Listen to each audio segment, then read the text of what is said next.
Momba ny Médecins Sans Frontières kosa indray ny vaovaontsika manaraka ireo mpitsabo moa izay niasa tany atsimon'ny nosy ary tena mifandray mivantana tamin'ireo vondron'olona marefo izy ireo nanova paikady zareo amin'izao fotoana izao amin'izany hoe ho fanampiana ny olona marefo zany ka hanampy indray ireo mpiantsehatra izay efa mipetraka any toerana any amin'ny faritra atsimo izay no paikady vaovao ka hoarantsika mikasika an'izay.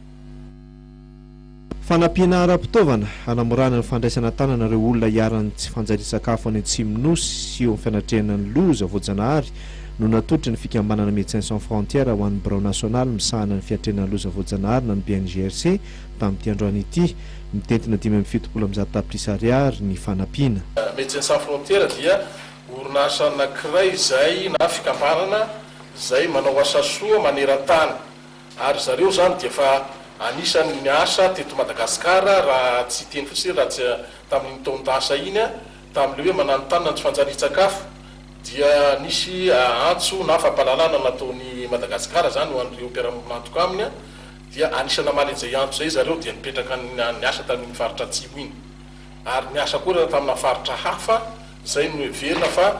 mety misy an'izay tsy fanjari-tsakafo na tsy fanjariana eo amin'ny fidiovana sy fahadiovana zay. Mbola isy ny andian'ny faharoa amin'ny fanampiana izay atolotra ny Bngrc afaka herinandro vitsivitsy mitentina 570 tafiditra ariary ary fitaovana